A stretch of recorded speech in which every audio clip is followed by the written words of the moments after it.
मोहतरम हजरत मुफ्ती अहमद खान साहब, मोहतरम मौलाना अली क़ुद्र साहब, मध्य प्रदेश कांग्रेस कमेटी के वाइस प्रेसिडेंट साहिद अली साहब, इज्जतमाब विधायक आरिफ मसूद साहब, इस प्रोग्राम के ऑर्गेनाइजर मेरे छोटे मोहसिन और उलमाए कराम, दोस्तों और साथियों, दीपचंद यादव जी और गुप्ता जी, ख़ास तौर से उनके नाम लेना चाहता हूं मैं। दीपचंद यादव ने जो बातें कही हैं वो सेकुलर हिंदुस्तान की असली तस्वीर है, हिंदुस्तान के हिंदुओं की असली पहचान है। और मैं दुआ करता हूं कि अल्लाह ताला ऐसे लोग पैदा हों देश में। ऐसे ही हमारे भाई गुप्ता जी हैं जिनकी वजह से इस मुल्क में सेकुलरिज्म का झंडा हमेशा ऊंचा रहे। यहाँ बहुत सी बातें की गई, काफ़ी वक्त गुजर चुका है, उनको दोहराना ना मुनासिब है ना ज़रूरी है। एक बात मैं कहना चाहूँगा कि आज़ादी का सबसे पहला मुजाहिद हिंदुस्तान में जो था वो कौन था, मालूम है आपको? वो थे नवाब सिराजुद्दौला,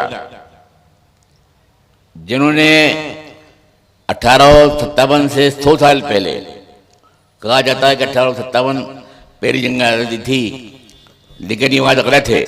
1757 में नवाब सिराजुद्दौला ने पहली बार झंडा उठाया था बगावत का, तलवार उठाई थी कि अंग्रेज़ों को इस मुल्क से निकाल के बाहर कर दे।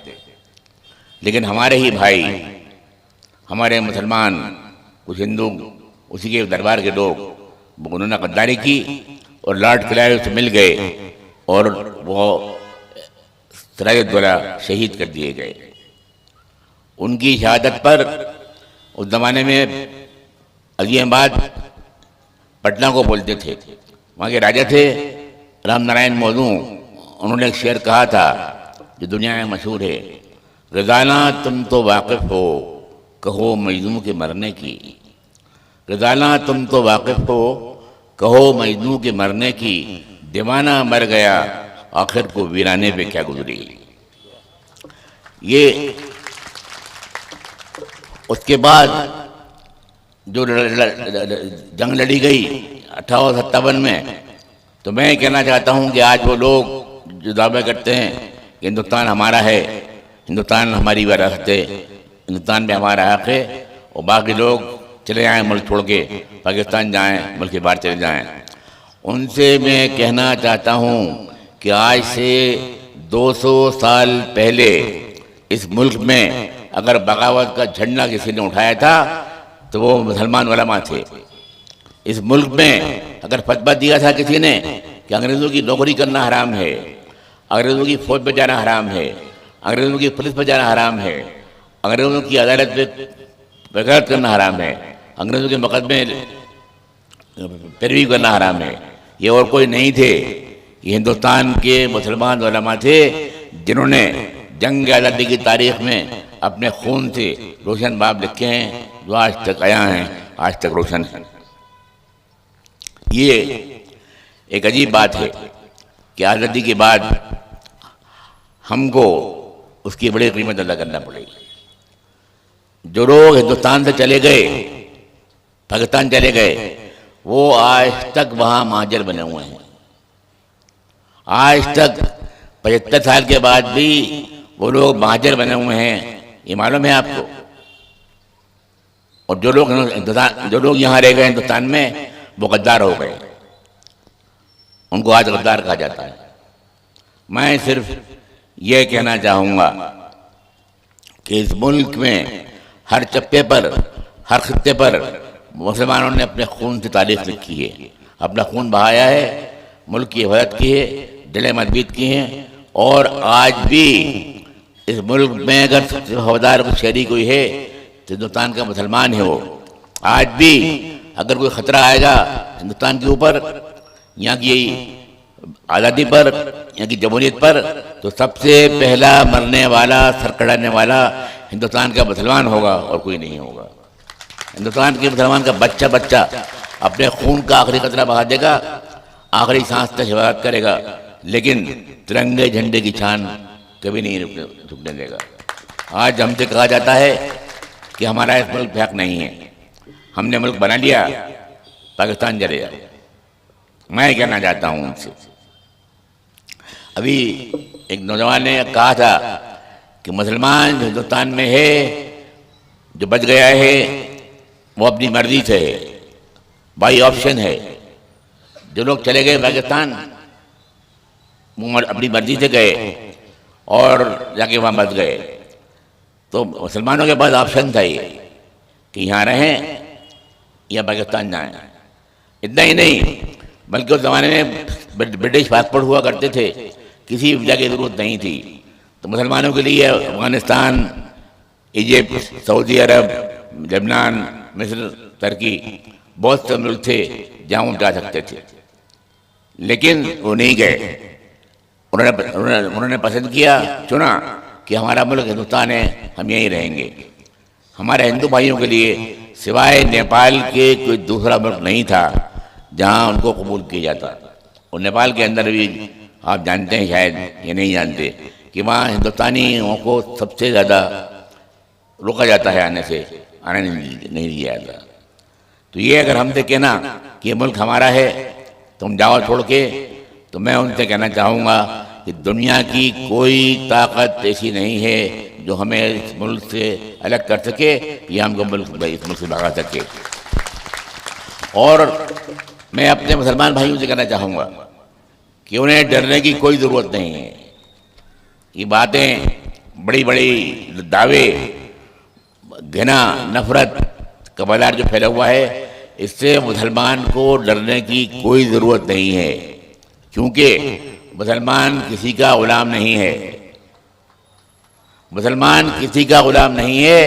बार बार मैं कहता हूँ, मुसलमान बदबा मजदूर नहीं है, मुसलमान पीछे का मजदूर नहीं है कि जो तुम्हारी मर्जी से काम करे। मुसलमान आज़ाद है, अपना उसका ईमान है, उसका अपना कुरान है, उसका अपना मजहब है, उसके मुताबिक अमल करता है, वो ज़िंदगी गुजारता है। बात की जाती है इंसानी हुकूक़ की कि पाकिस्तान में इंसानी हुकूक़ नहीं है, मुस्लिम कंट्रीज में इंसानी हुकूक़ नहीं है। तो मैं मालूम होगा बहुत से लोगों को, लेकिन मैं आपसे और एक बात और कहना चाहूँगा। अरे आप भी सुन लें इसको।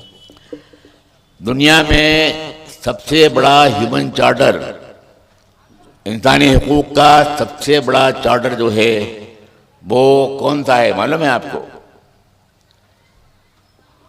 वो हुजूर सल्लल्लाहु अलैहि करम पैगम्बर इस्लाम मोहसिन इंसानियत हज़रत मोहम्मद साहब का वो खुतबा है जो उन्होंने अरफात के मैदान में दिया था। लास्ट भी है, फर्स्ट भी है, वो लास्ट भी और फर्स्ट भी है, वो एक ही है उनका। उससे पहले दुनिया में, और उसमें जो इंसानी हुकूक़ की बातें कही गई हैं, वो दुनिया में उससे पहले न कभी कही गई, न उसके बाद कभी गई। और दुनिया में 4 चार्टर ऐसे हैं अब तक दुनिया की तारीख में जिनको ह्यूमन चार्टर माना जाता है। पहला तो है हुजूर का खुतबा, दूसरा है लंदन का मैग्ना कार्टा कानून, तीसरा है अमेरिका का फ्रीडम कानून, चौथा है फ्रांस का कानून, और पांचवा आखिरी है यूनाइटेड नेशंस का ह्यूमन चार्टर।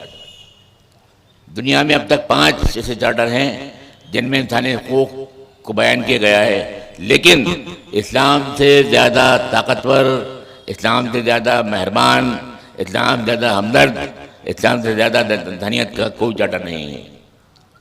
हमको कहा जाता है कि हम जहादी हैं, हम आतंकवादी हैं हम। तो मैं उनसे पूछना चाहूँगा कि जिस मज़हब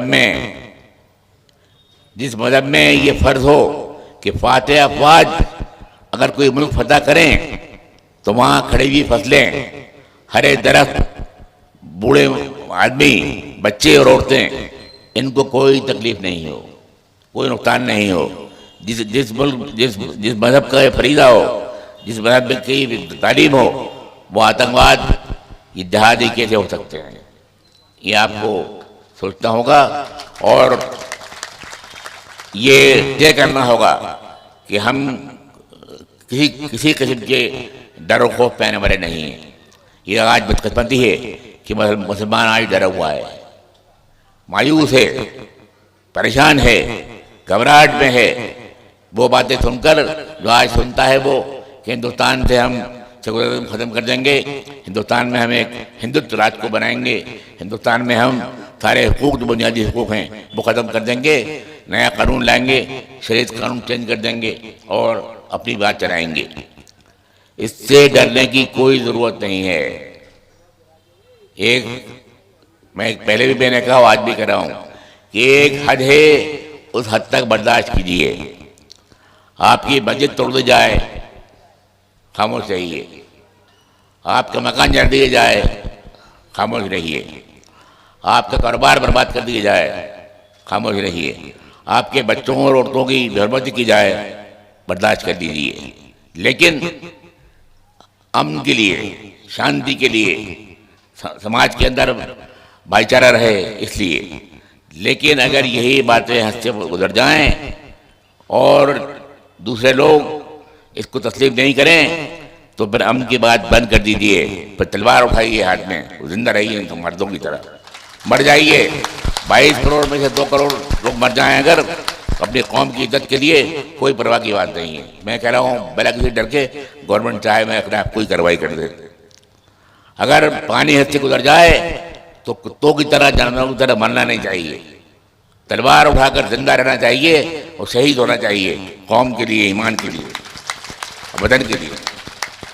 दूसरी बात इतनी ज़रूरी है कि मौलाना आज़ाद ने कहा था कि मुल्क से वफादारी हर शहरी का फ़र्ज़ है।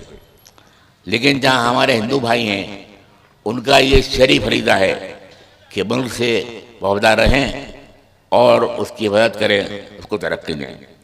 जहाँ सवाल मुसलमानों का है तो उनका ये शहरी फरीदा तो है ही, जिस तरह हिंदुओं का है, लेकिन उसके साथ साथ मुसलमान का ये मजहबी फरीदा भी है कि वो मुल्क का वफादार रहे, उसकी एक एक ज़मीन की हिफाजत करे, तरक्की दे उसको, और कोई हमला हो तो अपने खून का आखिरी कतरा बहा दे, लेकिन मुल्क के झंडे की शान नहीं झुकने दे।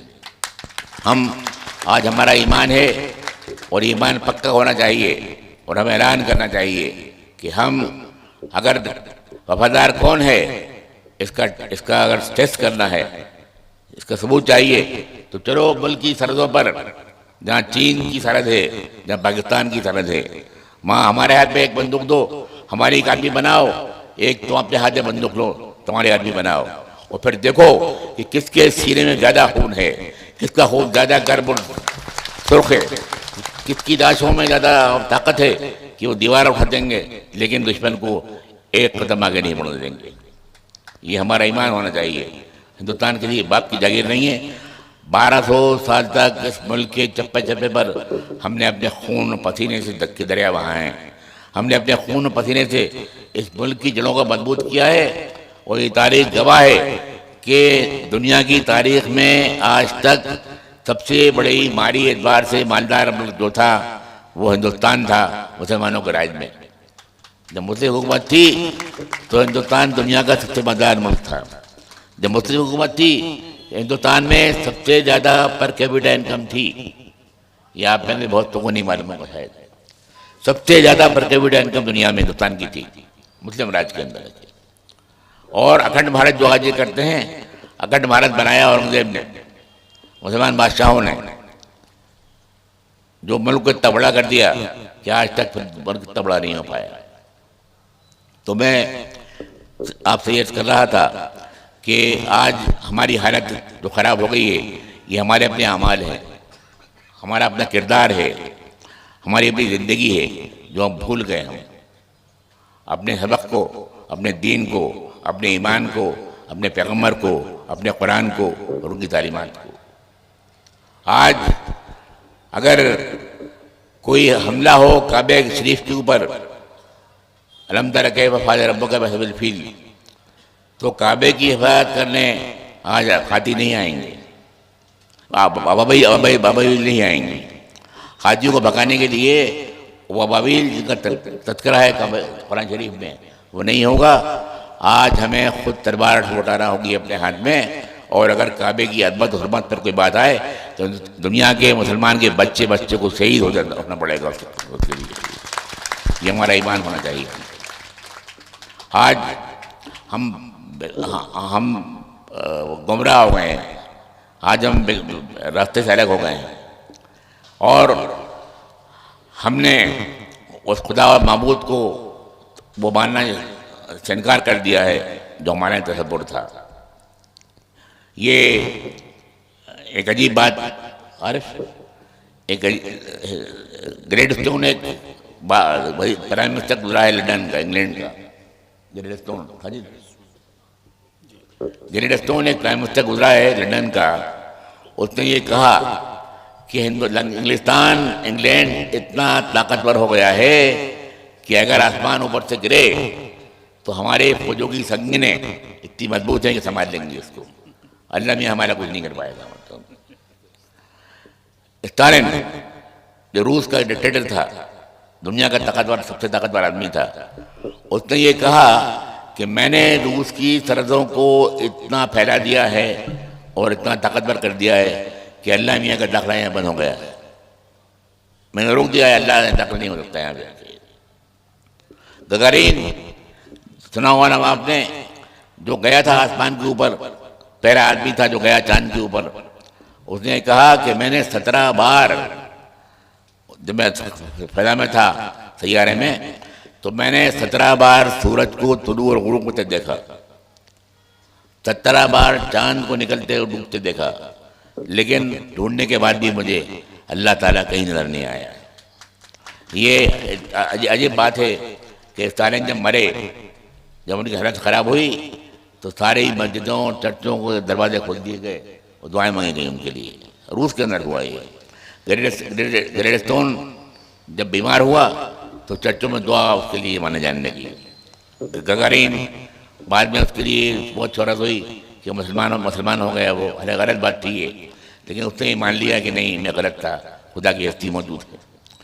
तो हमारा ईमान, हमारे अकायद, अगर वो उनमें कोई कमी नहीं हो, हमारा ईमान पक्का हो, इरादे मजबूत हों और हमारी हिम्मत ताज़ा हो, हमारा डर निकल जाए और हमें यकीन हो जाए कि हम सच्चे हिंदुस्तानी हैं, यहाँ बतौर हक हम रहेंगे, किसी की मेहरबानी से हम नहीं रहेंगे और अपने हकूक़ के लिए भीख नहीं मांगेंगे, झोली नहीं फैलाएंगे, बल्कि अपने क़ुव्वत बाजू से हिम्मत के साथ, ईमान के साथ छीन लेंगे अपने हकूक़ को। ये बड़बला होना चाहिए आप में, और ये बड़बला अगर बाकी रहेगा तो यकीन ये कौम कभी बर्बाद नहीं हो सकती। परेशान हो सकती है लेकिन बर्बाद नहीं हो सकती। मैं मोहसिन को और इनकी जमात को बहुत बड़ी मुबारकबाद देना चाहूँगा कि उन्होंने इतने नाजुक मसले पर, इतने वक्त के सुलगते हुए मसले पर ये मीटिंग रखी, जलसा रखा, और इस महफिल में बड़े कीमती ख़ैरात सुनने को मिले जो अरसे तक मेरे दिमाग में गूंजते रहेंगे। आपने यहाँ मुझे बतलाया, इस सब का बहुत बहुत शुक्रिया। ऐसे माहौल में जहाँ आज बॉम्बे, जहाँ आज हरियाणा, जहाँ आज नूह जैसे वाक़यात होते हैं और कोई सुनता नहीं है हमारी। मुसलमान चीखता है, चिल्लाता है, फरियाद नहीं सुनता कोई उसकी। न कोर्ट, न अदालत, न पुलिस, न फौज, कोई परवाह नहीं करता उसकी। ये आज हालत है, मैं मानता हूँ इस बात को आके।